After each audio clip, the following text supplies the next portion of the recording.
Real life. Superpowers. אז למה לבכות? תמיד אפשר לנסות. אם תנגבי את הדמעות, אני פה. אז נדבר על הכל, פתאום הזמן יעצור, ואת תראי שהלילה יעבור. Hey everyone! That song you just heard was written and performed by our guest today, Ifty Kerzner. If you don't speak Hebrew, the lyrics say, "Why cry? We can always try. If you wipe your tears, I'm here, and we can talk about everything. Suddenly, the time will stop, and you'll see the night will be over." Now, clearly, this was written in a romantic context, but I do think there's a strong message in general about deep relationships and communication, two key themes that are very evident about Ifty. What's this got to do with our podcast? Bear with me. Ifty is first and foremost a creator. He was a fairly known singer and composer in Israel with several successful hits, such as the one you've just heard, a TV host, and a journalist. But he wasn't satisfied. So he realigned his goals and pivoted into entrepreneurship. He co-founded Kissterra, a startup that helps insurance companies increase profitability through artificial intelligence. They've raised a 76 million Series A. You'll sense his energy from the get-go. He's sensitive and super passionate, speaking openly about pain and failure, not trying to paint a perfect picture of life, which I find admirable. Listening to him made us wonder how much charisma and the ability to hold a strong stage presence can be an advantage in entrepreneurship. We cover a lot of ground. The difference between competence and arrogance, the effect of becoming a parent on his self-confidence, how pain fuels his life, the power of strong partnerships, going to therapy with your business partner, quite unusual, intuition and emotion, and much more. I hope you enjoy your listen. Real life. Superpowers.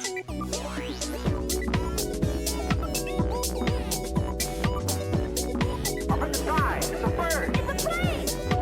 Gentlemen, we can rebuild him. We have the technology. It's alive! Real life. Superpowers. Ifty, welcome to Real Life Superpowers. Hello, thank you for having me, which is the most American thing to say when you get on a show. Well, thank you for having me. People need to understand that. Why do I say it's an American thing? Because here in Israel, if we would be talking Hebrew, you'd be like, "Hey, Ifty," I'd be like, "Hey, Noah, what's up, man? What's going on?" But you get that American vibe by talking English. Like, "Oh, thank you for having me. I'm so excited to be here.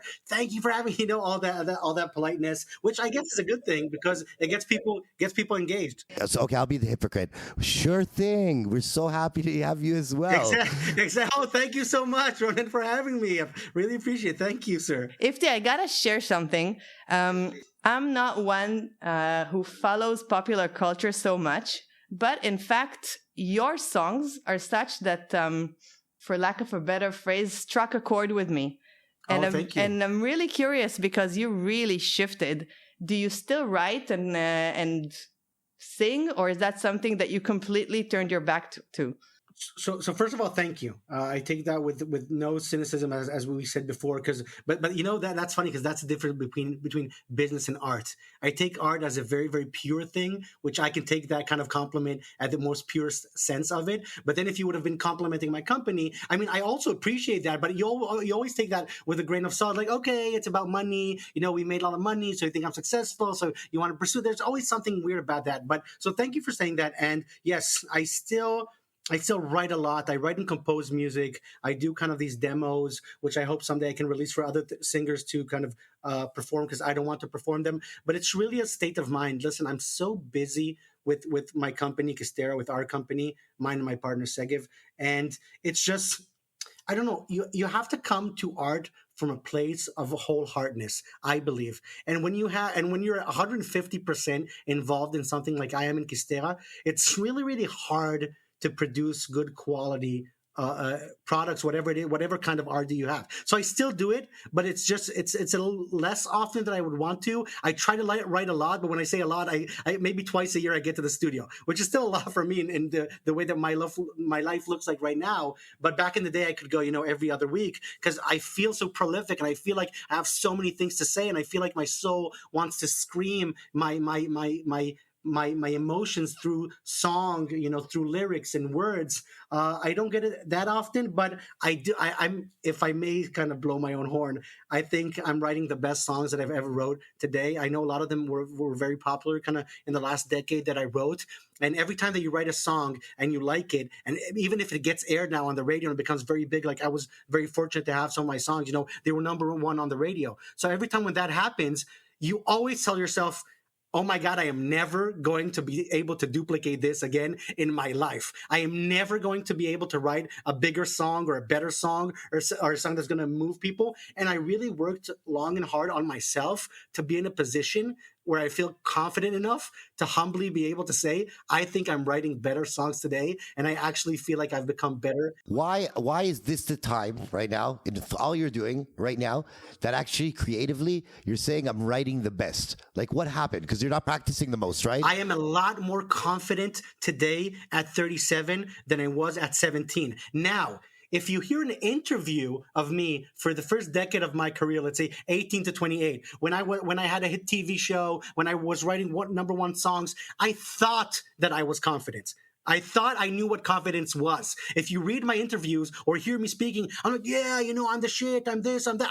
I thought I was confident. But now when I look back at that, I knew nothing. I knew I was full of myself. I knew I was, our whole office is built against hubris, against drinking your own Kool-Aid, against starting to believe what people say about you. That's actually why I left show business, because I started to believe I was better than what I thought I should be believing about myself. But today, I'm actually confident as a man, as a husband, as a father, as a business owner, and as an artist. And when you get that complete picture, when you sleep a little bit better with yourself, when you feel a little bit better about your life, I believe that produces a certain strain of confidence that allows me today to write better music, I think. Okay, so there's a moment where, okay, maybe this is a fluke. Okay, this I needed help. This went well, but maybe I can't duplicate it. What was the moment where you're like, okay, I have that X factor. I go to sleep. I'm a better husband, better. Like, what was the game changer in like? I think it was half a year after my son was born. We have one son, me and my wife Carmel. His name is Michael Moses. He is now 1 year and 11 months old. And for the first 6 months, I really didn't kind of connect with him. He was born, and I don't know if a lot of people talk about this, but me and my wife were kind of freaked out. I don't know if it was depression per se, but we really didn't know how to handle the situation. And he was kind of ugly, which sounds like a shallow thing to say, but it really, we just felt like, oh, what is this ugly creature in our house that all he does is screams and cries and shits itself? And I felt no kind of emotional connection. And I really felt bad about that. But then after half a year, when we started to make more eye contact and I started to feel his emotions and I started to relive life through him, and I became young again, but only now with the knowledge of a 40-year-old man. Like, I can experience life again, his curiosity, his enthusiasm, his naiveness.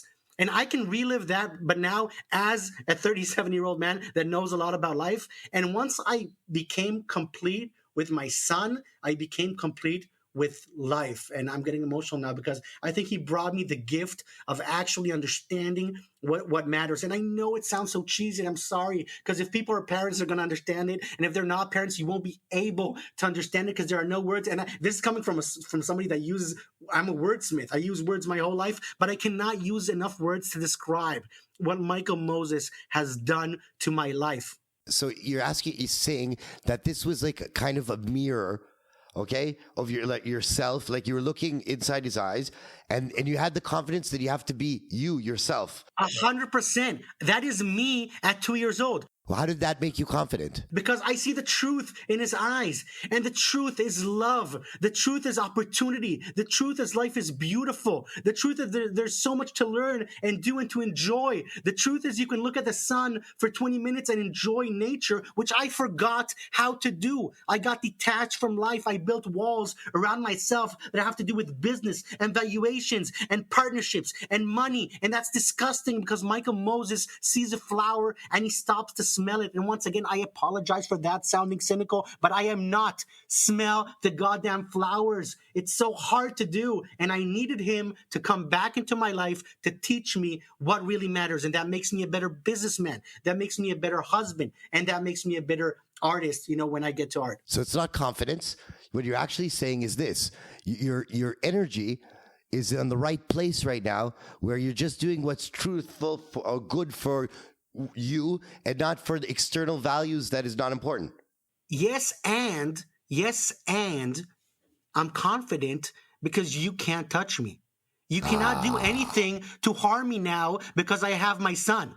My son is amazing. He is beautiful. He is smart. I don't care what happens to the business. I don't care what happens to the music. I'm confident because I have what I needed, which is my son, and now everything else matters a little bit less. So you lost being scared. You have nothing to lose anymore.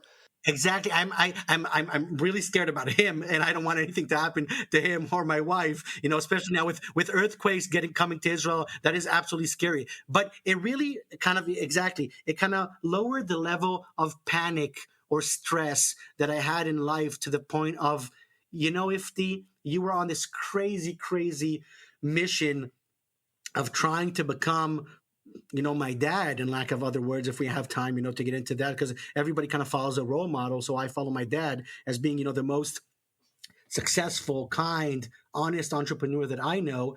And when I had my son, I always knew that it wasn't the truth. And you can also listen to things I said, before Michael was born. But when he got born, he really stamped the fact on, Ifty, you got to get your priorities straight. Now, I'm not there yet. I'm talking to you from my office, in Kissterra, which I am every day, a lot more hours than I want to. But at least now I know the trajectory of how to make my life sane again, on what I need to do in order to gain clarity. So yeah, I said confidence. It's all over the place. But I think if people can relate to what I'm saying and they have that feeling, then they know that when you know what really matters, it also helps you focus on everything else. So I have two thoughts here. One is a little word of caution of hearing you say that he is you, and the mother here has to tell you he's not. So just maybe be careful to not make him feel like he can't be him.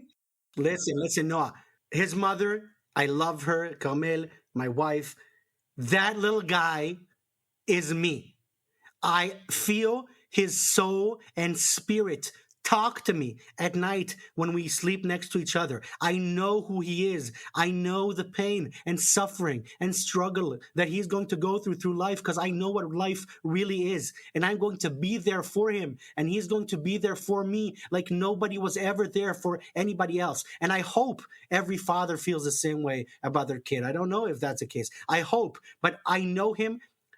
Forget about the fact that he just looks like me, right? That always helps. But he's so sensitive. And when he doesn't sleep with us, some nights he throws up because it hurts his feelings so much. And that is what I had growing up with. I know the pain he's going to have through life when you are that sensitive. I grew up feeling everything. Physically, I couldn't wear socks till I was 4 because it hurt my feet. Sounds like the movie Green Mile. Yeah, I don't remember. Yeah, I grew up with kind of a hypersensitivity. And I always say it's external, but internal. It affects your body and your senses, but it also affects your soul. So when you're that sensitive, life is beautiful on one hand because you enjoy it so much, but life is also very difficult because it's filled with agony and pain. And I know what he's going to go through, and I'm going to be the best person to help kind of chaperone him through that. We're excited to be collaborating with the Israeli website CTech, owned by Kalkalist, Israel's leading business newspaper. CTech is the gateway of the Israeli high-tech to the tech world and vice versa. If you're not already a regular reader, we strongly recommend that you check out kalkalistech.com, CALCALISTECH.com, to stay up to date on all high-impact stories from the Israeli tech scene. Is pain what led you to not do art for a living anymore? 100%. Pain led me through everything. Pain is my motivation. I have the devil's fire living within my brain that drives me to do things that if I had any amount of sanity, I would not ever do, like pursue these billion-dollar valuations. Who cares about that crap? Nobody needs $1 billion. It's disgusting. It's poisonous to your soul. But when you're fueled by pain, when you have that chip on your shoulder, when you need to prove to the world, your family, your dad, it doesn't mean who, it doesn't matter, you're going to be fighting against all odds to prove something. What are you trying to prove, and to who? So that's a very complex question. and there are several ways to answer that. The first thing that I want to prove is that people can harm me. And you remember that I spoke about that before. When I was in at school in the fourth or fifth grade, I don't know what the word in English is like bullied. I don't want to say bullied. I wasn't bullied. The kids didn't talk to me. There was like 4 or 5 months where nobody spoke to me in class. And I hope it's not controversial what I'm about to say. And even if it is, I don't care. It was like getting raped. So it was like I got raped when I was in fourth age. What that does to your soul is it scars you in a way you cannot forget it 30 years later. And everything you want to do is prove to the world, I'm going to have too much money. You won't be able to harm me again. You won't be able to disregard me. You won't be able not to talk to me. I'm going to be so rich or important or known or famous that you won't be able to shut me aside again like you did when I was 9 or 10. And that never leaves you, and that doesn't leave you. I hope. I went through therapy for many years. It still hasn't helped, well, not for that subject at least, but that's something I carry with me, and part of that pain is me trying to prove, yes, you will not disregard me. I will be spoken and I will be heard. So that's part of it, and there are other parts. It's getting stronger. An entrepreneur as a whole, you have to be a psychopath to do it for the money. It's weird to say, but you need something more important than that. But the question is this, okay? You've achieved success a few times, okay? Right. Let's say you don't have to get any stronger. I think you just pinpointed that with the child. Now you have something more important to go for. Right. Okay. And you have to be responsible for something or have a higher purpose value. Right. So did you have a moment of demotivation before the child because you were kind of lost? I always have moments of demotivation, even after Michael Moses. But I want to tell you something that relates to what you said. The pain never ends. The hole is so deep, and it's like somebody has a fear of heights, right? And you're telling them, listen, there's a 3-inch thick glass window between you and the edge of the building. It's physically impossible for you to fall, but when you have a fear of heights, it's still physically impossible to get close to the window. Although your brain knows you're safe, it's okay. There absolutely cannot be anything that happens to you. So that's the same thing. When you're hurt that bad, you are never strong enough. You are never safe enough. You're always in a place where, if I don't do this, something can happen and somebody will either harm me or I won't be important enough or I will be disregarded. I'm not saying this is a good strategy, but you can always just not do it. What I'm saying is this: when you have your social area already, okay, then just opening up more or going more, or as an entrepreneur, you're opening yourself to more pain. Maybe it's like saying I'm afraid of heights, but going to heights, right? So you're actually building your own problem sometimes, right? That's where the kind of internal conflict that you spoke about of being a little bit crazy kicks in. I think about my dad again, and I relate to him a lot. He has a fear of heights, and he was a jet plane fighter in the Army. And that is, when you think about that sounds impossible. How would a person that has fear of heights put himself in a position where he has to fly a plane as a living for 9-10 years, and have aerial combats when he does that? Why did he do it? I don't know. So I said, maybe I inherited it from him. He did it because he felt an honor to defend our country and protect it. If I take my Star of David out of my shirt, you see, I think it's an honor to build big companies, thrive, provide opportunities, pay taxes, and pay salaries in Israel. I feel like it's my responsibility to grow a big, strong Israeli international company to bring pride to our country, to bring pride to our nation, to bring pride to our religion that a lot of people are not aware enough about who we are and what we do. So I think that's kind of my part of doing it. I'm honestly just too scared to be a jet plane fighter, so I couldn't do it that way. But I think that we can bring a lot of respect and a lot of good work for the future of this country, which is extremely important, by doing the work. And also by art, by the way. But art is, if I write in Hebrew, it's confined in the country. I wrote a couple of songs, if you know them. One of them is called A Million Stars, and the other one is called In Our Kindergarten, which became a national songs. A very, very famous. So please correct me if I'm wrong. Keep me honest. No, I agree. So they're played in national concerts and on national stages and in national ceremonies. So I feel that was my contribution also to life here. If I help people relieve pain, relieve anxiety with music, and especially music that talks about loss, like those two songs about death of friends in the army and in war. So I feel that's a contribution.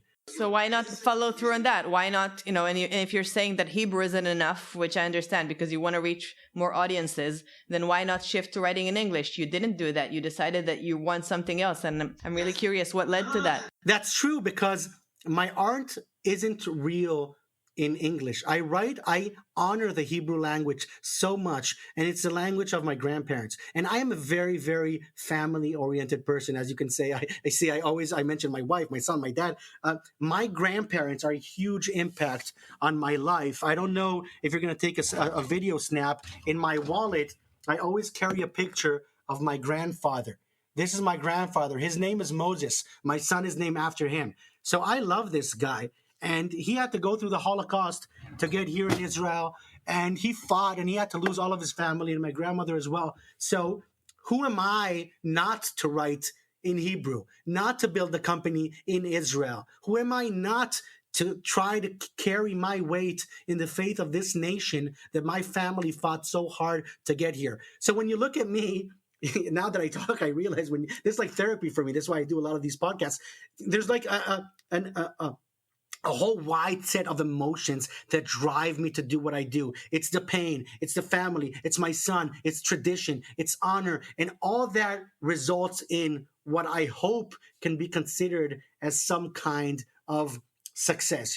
At least we're doing something. At least we're fighting for a cause. At least we're trying our best. At least we're giving it our all. Nobody will be able to look at me when I'm 90, 95, 100, look back at my life and say, that guy did not give it all. Nobody would be able to look back at my life and say, oh, that guy tried as hard as he can. We don't even care what he was doing. Music, business, politics, maybe one day, that guy tried. And that guy left his heart and soul and sweat and tears on the field. And that was what I do with every initiative I'm in. That's what I do in every podcast I'm on, because I actually care and I actually feel obliged not only to succeed, but to try and help other people succeed as well. So if you're listening to this, and once again, and you can relate to anything that I say, just go get it, guys. Go freaking get it. I mean, life sucks and it's hard and shit is going to be difficult and people are going to tell you 1,001 things. And believe me, I have not had kind of a picnic. My life was not a picnic. It's been hard for me since I was born, just because I know and I understand and I look. And somebody that observes life is always going to be, have conflicts. But go get it. Forget about everything. Kick ass and let's do it. And find me on Instagram. And if you have any questions, shoot me up if you're in Israel. Let's meet up and let's kick ass. Ifty, your passion is so evident. I'm wondering, you started a business at what age? This one or like in general? Okay, what happened before Kissterra? So I had many companies, and I opened Kissterra when I was 29, and I was actually old and tired. So to, an answer question, did you get tired? I was so tired when I met Segev. I was 29. Who is Segev? Segev is my co-founder and partner. He founded the company. Segev Shilton founded the company with me 8 years ago, and he's like 2 years younger than me. So when I met Segev when I was 29, I was in the midst of another kind of unsuccessful business, my third or fourth in the last couple of years. And I was so tired. And I saw Segev and I told him, listen, man, this is our last company. And the reason why we're called Kissterra is kiss is obviously kiss in English. Terra is the Latin word for land, like ground, earth. And in the Voyages movies, when I saw growing up, like Robin Hood, when you finished the voyage, you got back to your motherland and you got on your knees and you kissed the ground. And I told Segev, we got home, man. This is our home now. And if you can see in our logo, you got the K. There's a little cabin you see in the K.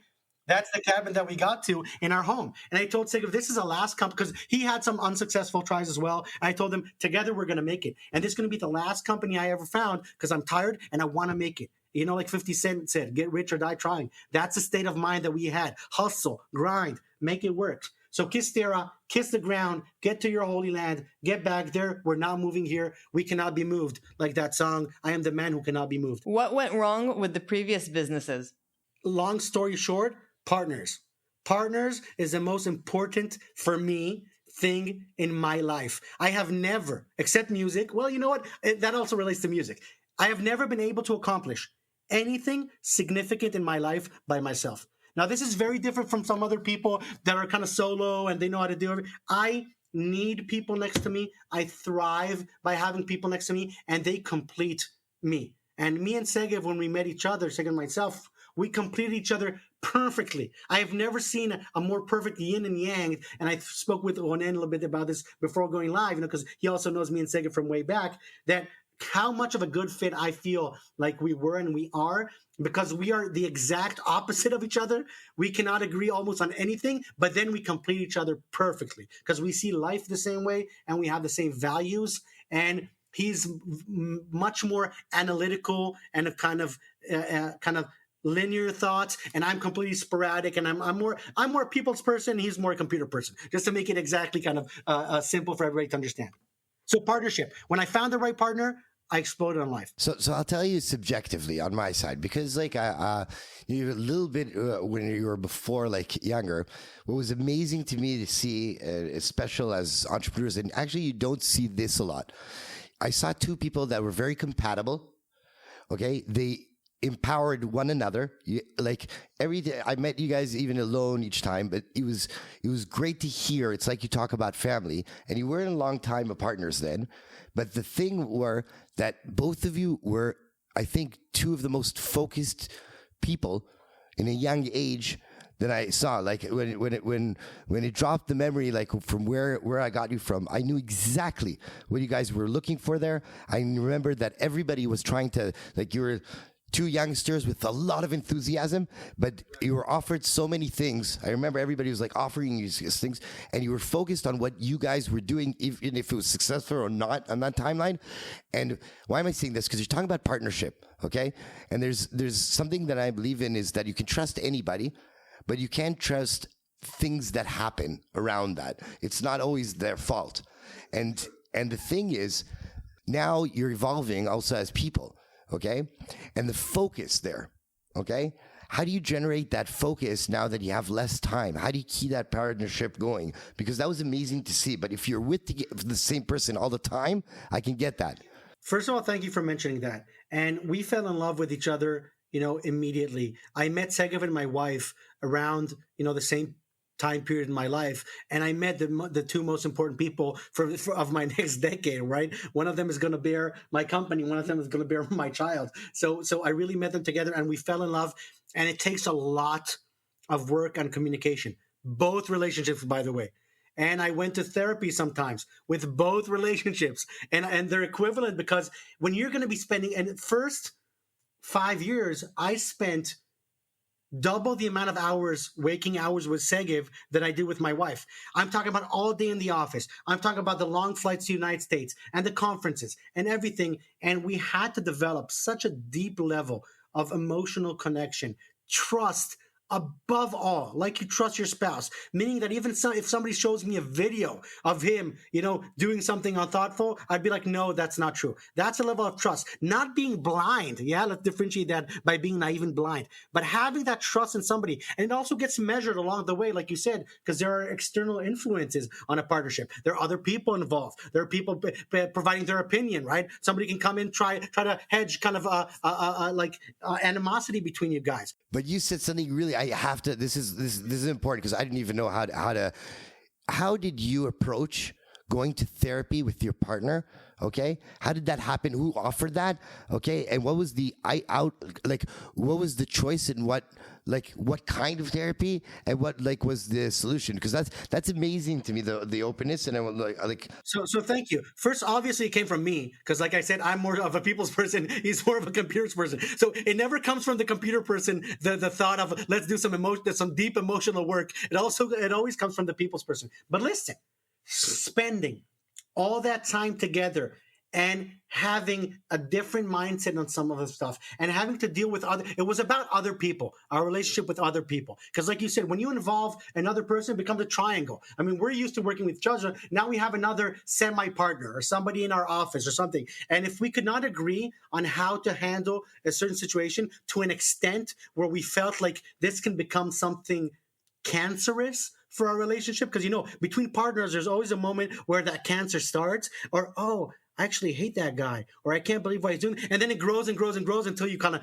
fall apart. And the reason that we're, knock on wood, thank God, still successful as partners 8 years after is because we were able to identify that and have really hard, deep, emotional, cry-felt conversation. I think Segev never. I'm busting everything out. He's gonna be. Oh, he doesn't listen to this. Doesn't matter. I don't think he's cried. I don't think he's cried in his life anywhere as close as many times as he's cried with me. Wasn't he as a partner defensive? I don't want that. I'm not going to that. It's going to help me. How'd you bring him in the room? He was absolutely. But actual partnership means you have to trust me enough because of everything that we've went through, that you're willing to put your heart in my hand and trust me that I won't do anything to manipulate it or misuse your trust, and open yourself to me. And I'm saying the amount of time that we cried together, I teared up yesterday or 2 days ago. I said something to him on the phone and I was like, yeah, I just, I appreciate you, man. I love you. I see all the hard work that you're doing.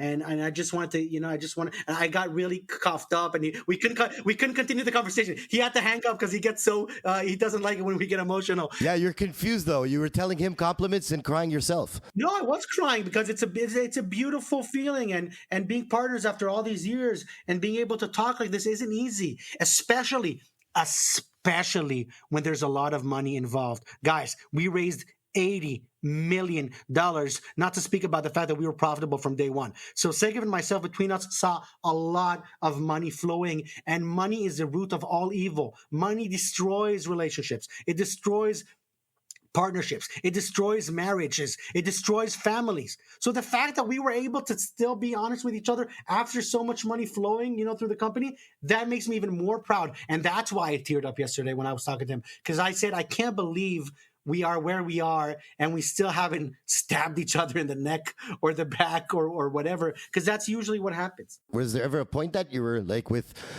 ready with the knives, but it was just emotional and then you got off? Like 100%. I don't think we were actually ready with the knives, but I think, I scream at him sometimes like I don't scream at anybody, because like you say, family is a people you get hurt from the most, right? So sometimes he can hurt me and I can be like, why the fuck are you doing this? I mean, why can't you see the issue like I see it? And then he goes like, no, but I see it differently, and it just frustrates. It's just like marriage, guys. Anybody who's married knows it's exactly like that. It's the same level of frustration, but you love your wife.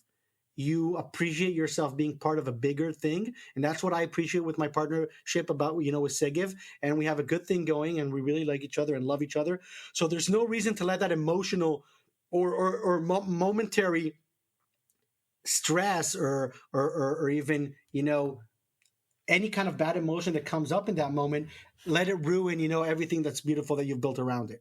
I'm hearing what you're saying about partnerships being a key ingredient in success, but I'm still trying to understand how a musician and content creator goes about to build a very successful business. That's my dad, 100%. So my dad has been an entrepreneur my whole life. He can talk about nothing except business.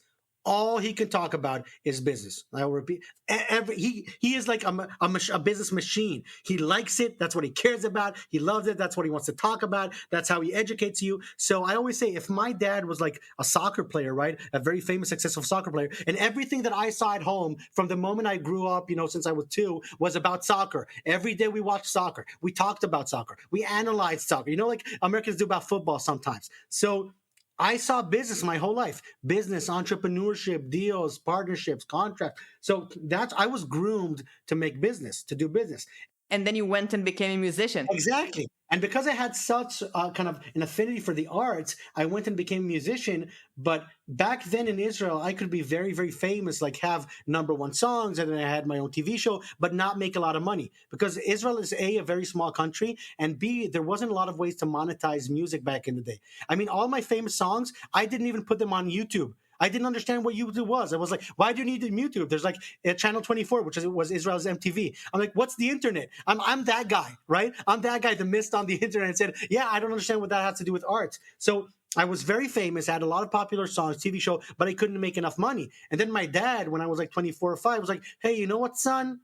you really should get your act together and start making more money, because a real man, and I'm not saying this in the gender aspect of it, but a real human being, a real person, should be able to stand on their own feet.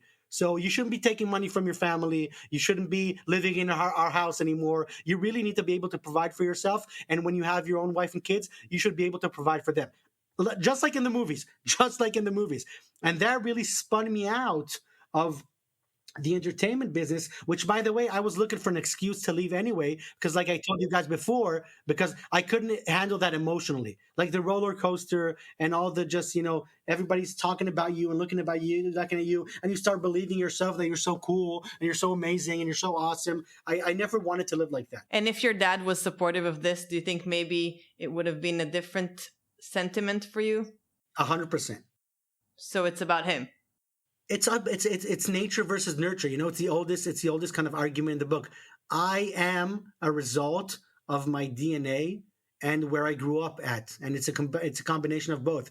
And God, I believe, gave me the gift of being able to create music, but He also was kind enough to give me the gift of being able to understand business and how business works. So, I had a choice, and yeah, nature, nurture, who knows? And who knows when I'll end up? I'm only 37 years old. I'm not even at the half point of my life. There's so much more living to do. So I don't know where I'm going to end up, but I know I want to experience everything. And I know I want to be very good at what I do. So I don't want to half-ass it. When I did music, I wanted to be number one. When I was 17, I came to my mom and I told her, Mom, I'm going to have a number one song on the radio. And she says, son, I love you. She's very supportive. She said, son, I love you. You're so talented and amazing, but you don't know how to play any instrument and you can't sing. So how in the world are you going to have a number one song on the radio? And I told her, yeah, Mom, that's true, but I have something else that other people, I believe, not necessarily have. And she said, what's that? And I said, I think I have a very strong grasp and understanding about life. And she said, what do you mean? And I said, I understand people. I know what makes them tick. I know what they're feeling. I can hear with my ears, without people saying anything, what they're thinking. And I felt like this show is called Superpowers. That was my superpower. My superpower is understanding what people want without them needing to open their mouth and saying it. And that's what I gave people in music, I feel. And that's why I feel like I was lucky enough to be successful. So it's empathy? Is that what you're saying? Your EQ? It's a lot of empathy. It's a lot of empathy. It's caring. I actually care. I actually, zero bullshit, zero cynicism. I actually care about people. I love people. No, that's the motivation. But empathy, I mean, is what you're saying is you can put yourself emotionally in someone else's shoes and understand what makes them tick and why. Okay? Does that come with a price of making them want to feel good? Okay, and working for them emotionally, because you can't solve everything. Because if you understand, yes, okay. And that what makes it an unbearable burden.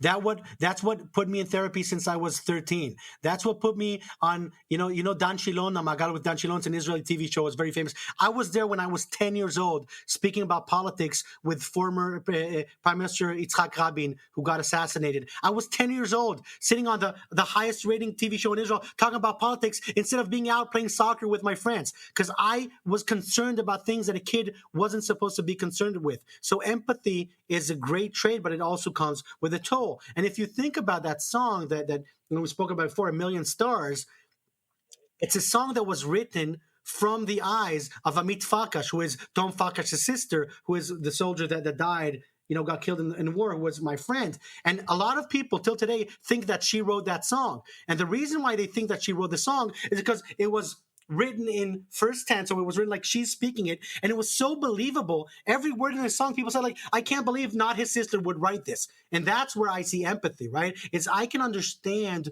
what you were going through. I just had the gift of being able to put it into words, so sometimes it puts me in a position to even better articulate what people are feeling, and it's hard for them to say. And how does this serve you in the startup world? How do you think it serves me? Like a charm. Business is all about understanding people. Business is partnership.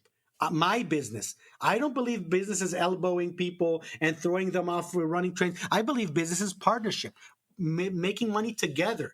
And of course it helps me, because all business is trying to negotiate or trying to understand the wants and needs of somebody on the chair in front of you or on a Zoom call on the other continent of the world, and try to find middle ground for you guys to work together. So my understanding of what people feel is maybe the strongest trait I have coming into negotiation, saying, I'm literally not here to screw you. I understand where you're coming from. I understand what you or your company or your position is. This is what I'm willing to do to meet that. I would appreciate if you could do this to meet my needs. And magically, I feel like good things happen when you're in that point of understanding and caring. Do you feel it helps you even more internally? And I'm going to say this in a bad way. Do you feel that sometimes you leverage that to get the deal that you want? Because you can't be perfect. There's a sentence that says if you're not aggravating enough people, you're not making enough money, right? So do you manipulate that to also make the deals to hire people or to motivate them, okay, for your needs sometimes more than their needs? Not any more than a beautiful woman would manipulate society to provide her with better opportunities for the fact that she is beautiful. She does not control the fact that she's beautiful. That's a trait that she has. And if people choose to kind of treat her differently because she's beautiful, that's her advantage that she should be using in every circumstance, because she's not doing anything wrong. So if I connect to people, I should be leaning into that, and I shouldn't be pushing people away saying, oh, this is a skill I have, so I won't be using it right now. It is never a manipulation, because if somebody, good-looking people in general, right? I mentioned the woman because it's easier to understand, but good-looking men, and you can see this in researches everywhere, get hired more easily. Everybody wants to be looking at a good-looking. It sounds kind of superficial, but it's not different than being tall, or if you're playing sport, or fast if you're running track. It's something that God gave you, and you need to lean into it and use it. The thing is, you can see beautiful or not. Here, something, okay, that is a superpower. And by the way, I agree with you. I really think that is a superpower. I think your empathy and your EQ is very high, okay? And on that sense, it's something that you can't see. So if someone doesn't know that, that's the difference. I'm not saying this in a bad way. This is business, right? This is not your child. That's a little bit mistaken, because if somebody doesn't know that, that means he's not engaged in the conversation enough, and I don't want to work with him or hire him. If somebody can spend half an hour with me and not understand that I'm a people's person, and not understand that I have high, emotional intelligence, and not understand that I am using it in the conversation now to try to promote this conversation, then he doesn't understand me, and we're not going to be working together anyway. I put this on the table. I tell people, I am not the tech guy. I'm not the insurance guy. I'm not the anything guy in the company. I'm the people's guy. I'm a sales guy. This is what I do. I connect to people. I don't hide it because it's real. I'm not faking it. And if you don't connect to me, that's also okay. But then let's not do business together, or let's not work together. And that's perfectly fine, because there's so many opportunities for people to work with people that they do connect to, that I pray for everybody to have more opportunities to work only with people that feel their energy and their vibe. What other stuff do you look for when you hire people? Oh, I'm so bad at hiring. I don't look for anything because I'm a people's person. I fall in love with people. I hire 99% of the people that sit in front of me. I'm very bad. I say yes to everybody. I say yes to almost every circumstance. That's why I have Segev, right? Think about me and Segev kind of growing up together in the business world, and everybody that offers me something, I'm like, yeah, let's do it. Let's start. Let's go. And Segev's like, no. And we kind of balance each other off in that way, because I am super... I fall in love with people, with ideas, with initiatives, super quick, and you always have to have that person to kind of even you out, balance you out. How many employees are we now, like in Kissterra? At Kissterra, we're about 75 people, most of them in Israel and a couple of them in the United States. So your company is really successful, okay? And thank you. What is the next stage? Okay, where do you want to take it as a person that has to have a legacy and loves that? Like, what's the next thing? Like, what the next point of growth for you as a person and as a company? Great question. Thank you. So by the time that this is aired, we're going to have a new CEO. We have a great individual called Udi Ziv, who is coming to run the company this Sunday. So like 3 days from when we're recording this, we have Udi Ziv. You had him 2 weeks ago. Yeah. Yep. Ernix. Yeah, Ernix, exactly. So Udi is coming to run the company as of Sunday. And so I heard him on your show, and he's amazing and great guy. So he's coming to run the company. So Segev and myself can focus on what we do best with it, which is kind of the entrepreneurial spirit, the strategic vision, working with clients, because we didn't build a company in order to run 150 employee company, right? We want to fly to the clients. We want to break new geographies. We want to invent new products. And Udi can do an amazing job of running, a growing company, all while sending us everywhere like, cavalry to go fix things, which is what we love. So I believe that if you do things that you're more passionate about, you're going to get better results. So our plan is Kissterra can and should be a global dominant force in enterprise software for insurance companies and banks. So in 3 to 5 years, if we are not, a mini Salesforce, and please understand, I'm saying this modestly and humbly, come to our office, see, we are not one of those people who sell dreams and say, I'm the next Uber of this, I'm the next Amazon of that. Never. Our office is full of signs that say, stop it, be humble. Remember, if you don't work hard, God is going to punish you. That's our whole office. But we are also confident enough in 2023 to say our technology is kick-ass number one in the world. Privately or publicly? It doesn't matter. I don't care. Now we have the personnel to do so. I'm guessing that we will go public in the next couple of years. Where? In America, obviously, because... That's not Israel. No, not Israel. We raised at such valuations, we can't go public in Israel. The economy can't support this, unfortunately, here. What we can do is remain an Israeli company that's publicly traded somewhere else, bringing all this money and taxes to Israel. That's amazing. That's great. That's a feat that we want to do. But that's not something that we're concerned about right now or even care. I'm not thinking about taking the company public. I'm thinking about building the best product and providing the best service to our clients. And that will lead to good things. So remember what I said. Kissterra is going to be huge, and we got to try to just enjoy the ride while we can. Good luck. Oh, thank you. We're gonna need it. Believe me, it's not an easy kind of thing to accomplish, but we feel lucky. So thank you. We're rooting for you. What's your kryptonite? My kryptonite? Ooh, fakeness. Fakeness, I said it. Think about what's the opposite of empathy. Fakeness.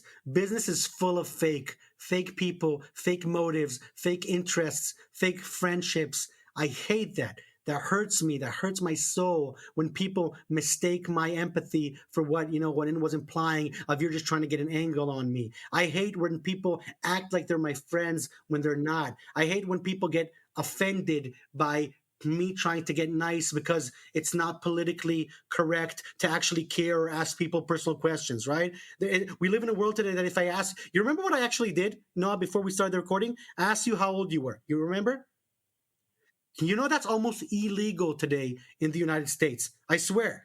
So I hate that. I hate you have to be so careful and fake with people. I'm not even allowed to be interested in how old you are because it's ageism or race. You know what? I care.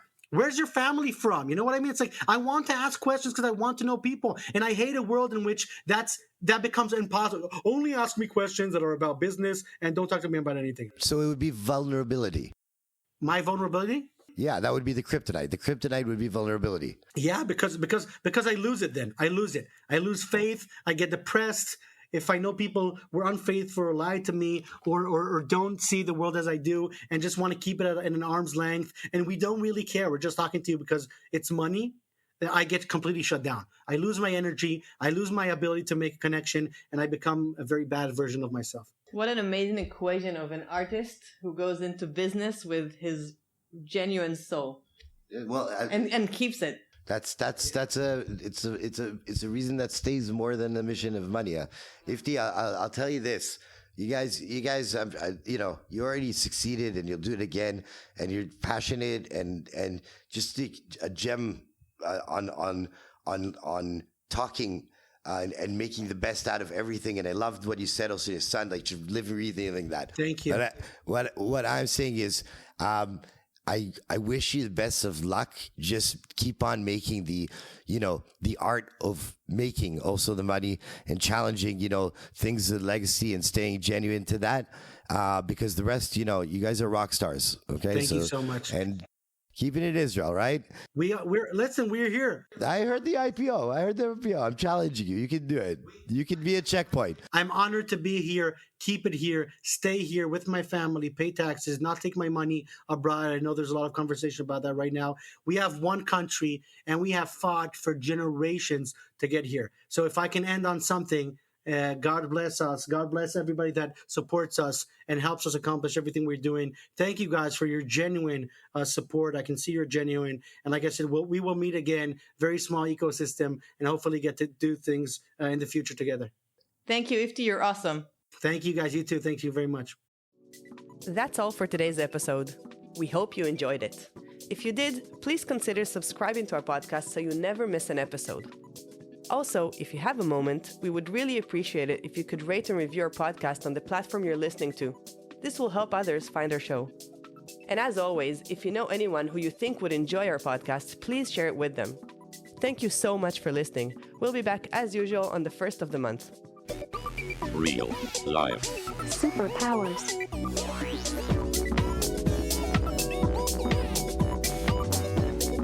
Up in the sky. It's a bird. It's a plane. Gentlemen, we can rebuild him. We have the technology. It's alive. Real life. Superpowers.